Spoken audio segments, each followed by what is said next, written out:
No, honey, you're supposed to be facing. Ain't facing. She knows all about it. Mother. I'm sorry. No comment.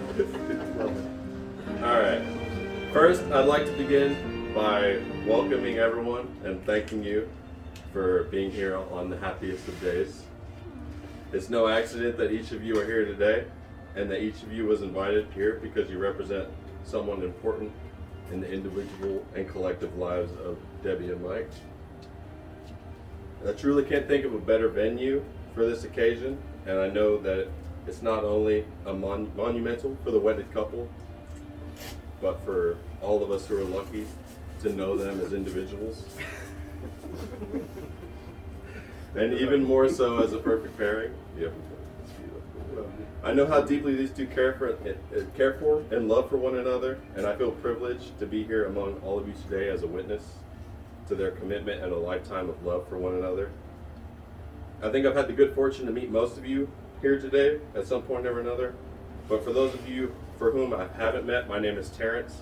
I've had the pleasure of knowing Debbie here for over a decade. Our youngest son, Joey, has been like a brother to me since we were in school. And as such, I'm happy to claim my right as Debbie's adopted African child. I also want to formally claim my place as her favorite son. Sorry, Joey. Sorry, Jimmy. Now, Mike and Debbie, but mostly Debbie, have asked that I keep this speech short, classy, family friendly, and politely asked me to leave out any stories that paint them in a bad light. So as a result, I've had to cut out stories about previous flings, drugs or alcohol, encounters with the police. Aside from those,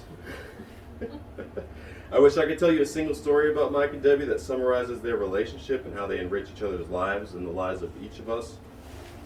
But the truth is, there isn't one single event that is a good encapsulation of what they mean to me and to each of us. But what I do want to say is that I know they both care deeply and passionately for one another. They protect each other, they make each other laugh, and they think outside themselves. That time magically seems to fly and slow down when they're together, and they help each other in ways that are obvious, but unnoticed and always appreciated.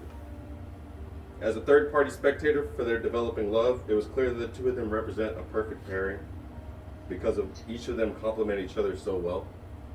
They balance one another, and while each of them is a tremendous individual in their own right, together they're even better.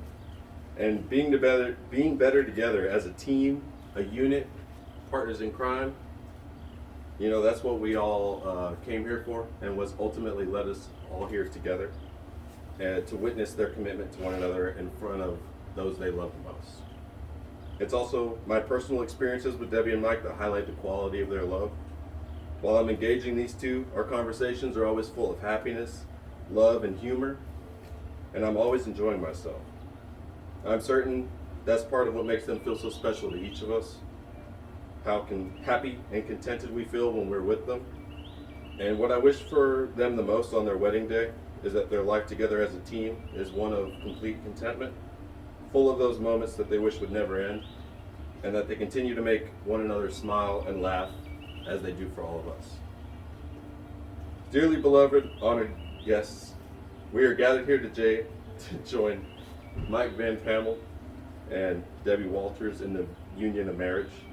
This contract is not to be entered into lightly, but thoughtfully and seriously, with a deep realization of its obligations and responsibilities. The bride and groom have each prepared vows that they will now share. Debbie's like, what? Sure we do. I know you're supposed to read them. Yeah. Yes! I have inconveniently left the vows out of the speech, but they were very beautiful, simple, short, and sweet, just full of love. All right? And now, Mike Pamel. Mike Van Pamel. Do you take Debbie Walters to be your lawfully wedded wife? I do. Do you promise to love, honor, cherish,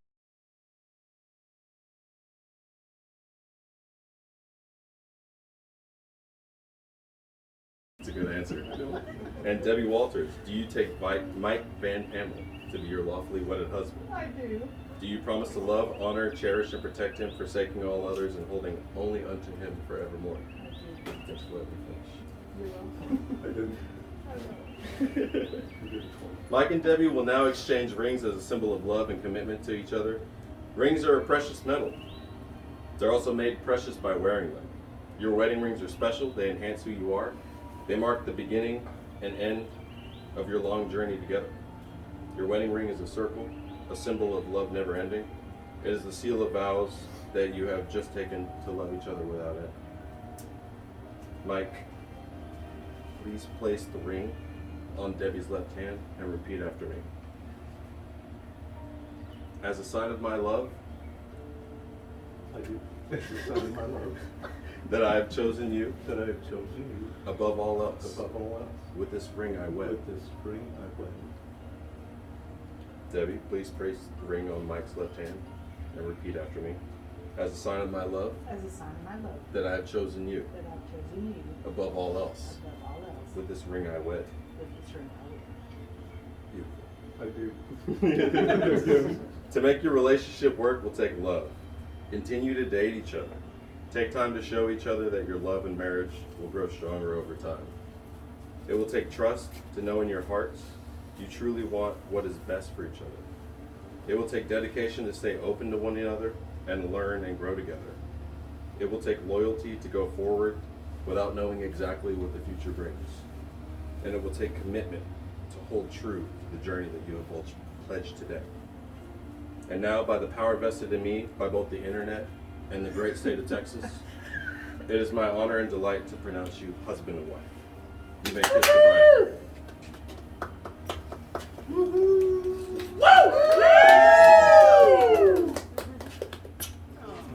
I'm very happy to present the newlyweds, Mr. and Mrs. Van Pam.